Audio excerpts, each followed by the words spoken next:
जनशिक्षा केंद्र अमिलिया के अंतर्गत हमारी विद्यालय है, शासकीय उच्चतर माध्यमिक विद्यालय अमिलिया।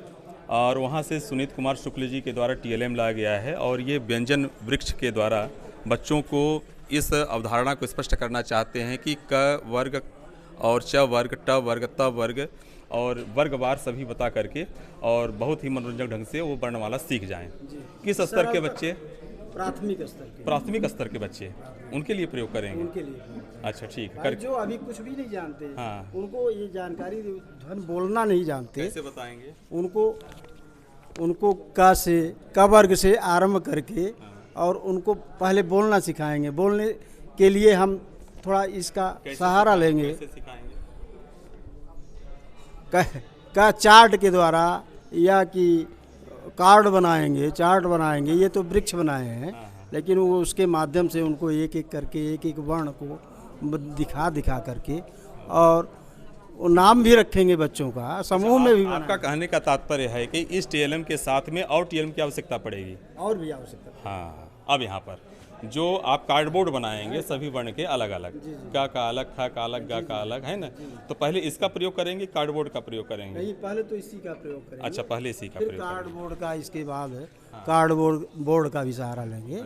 और देर से नहीं कोशिश करेंगे, प्रयास करेंगे कि उनको ज़्यादा से ज़्यादा जानकारी प्राप्त हो। ठीक। और क्या बना करके लाए हैं? और ये व्याकरण है। हमारे विमलेश कुमार तिवारी जी बना करके लाए हुए हैं व्याकरण। क्या है सर जी ये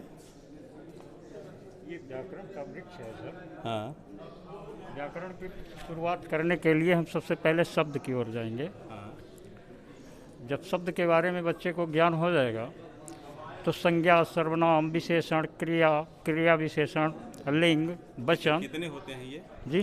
कितने होते हैं शब्द के प्रकार? शब्द 2 प्रकार के होते हैं। इसमें कितने प्रकार आप बता रहे हैं? जैसे हम परिभाषा बता रहे हैं केवल जी, बच्चों को परिभाषा के बारे में बता रहे हैं। जैसे सबसे पहले यदि हम शब्द भेद की बात करेंगे तो हमारे शब्द 8 होते हैं और 8 भेद बताएंगे। दीज आर द हम कह सकते हैं 8 पिलर्स ऑफ एनी लैंग्वेज, है ना? If we are talking Hindi और इंग्लिश में भी हैं 8 हैं और हिंदी में भी 8 हैं। संज्ञा, सर्वनाम, विशेषण, क्रिया, क्रिया विशेषण, संबंध बोधक अव्यय और समुच्चय बोधक अव्यय, विस्मयादि बोधक अव्यय, है ना? ये 8 हैं। तो यहाँ पर ये जो हमारे 8 हैं, तो आपने लेकर के चला शब्द के बारे में, फिर संज्ञा, सर्वनाम, विशेषण, क्रिया और लिंग, वचन, काल, ये कहाँ पर कैसे ला दिए इसको? लिंग, जैसे मान लीजिए कि लिंग के बारे में अगर पहचान करना है, जैसे पुल्लिंग हो गया। किसके अंतर्गत आप पढ़ाएंगे लिंग को? किसके अंतर्गत लिंग को पढ़ाएंगे? लिंग को जैसे मान लीजिए कि किस आप पार्ट्स ऑफ स्पीच के अंतर्गत उसको आप जब पढ़ा रहे हैं तो वचन के बारे में। अच्छा साथियों, इसमें जब हम संज्ञा पढ़ाते हैं, जब संज्ञा पढ़ाते हैं उसी समय हमको वचन भी और लिंग भी दोनों आता है पढ़ाने के लिए, है ना? फिर सर्वनाम आता है, उसके अंतर्गत ही हम पढ़ाएंगे। जब आप संज्ञा शुरू करते हैं ना, तो वहीं पर आप इसको ले जाएंगे। तो आपने प्रयास बहुत अच्छा किया है, लेकिन एक सुझाव ये है कि जब हम इस तरह से टीएलएम का निर्माण करें तो उसमें एक तो ये है कि जब शब्द भेद पढ़ा रहे हैं तो पूरा शब्द भेद होना चाहिए, और फिर केवल संज्ञा पढ़ाएं और संज्ञा के अंतर्गत ही हम लिंग वचन को रख करके और विस्तृत रूप से पढ़ाएं। कहने का तात्पर्य यह है कि टीएलएम के द्वारा बच्चे आसानी से, जैसे हम सीढ़ी चढ़ते हैं क्रमशः एक पर चढ़ते हुए, तो उनके भी माइंड मैप इस तरह से बने कि ये कॉन्सेप्ट क्लियर हो, ये क्लियर होगा। वो मतलब भ्रमित ना हो, है ना? जैसे मान लीजिए कि हम कभी इधर की बात करेंगे, कभी उधर की बात करेंगे तो भ्रम पैदा होगा। तो हमारे बच्चे भ्रमित न हो, केवल उनका कॉन्सेप्ट ऐसा क्लियर हो कि क्रमशः उसमें ऐसे सीधे, जैसा कह सकते हैं कि जिस तरह से हम गिलास में पानी डालते हैं और धीरे धीरे गिलास भरती रहती है ना? उसी तरह से उनका मस्तिष्क उस ज्ञान से पूरित होता रहे, भरता रहे और उनका कॉन्सेप्ट क्लियर होता रहे। कक्षा में तब तक अगली विषय वस्तु में हमें नहीं बढ़ना चाहिए जब तक जो हम पढ़ा रहे हैं जब तक वो बनने न लगे।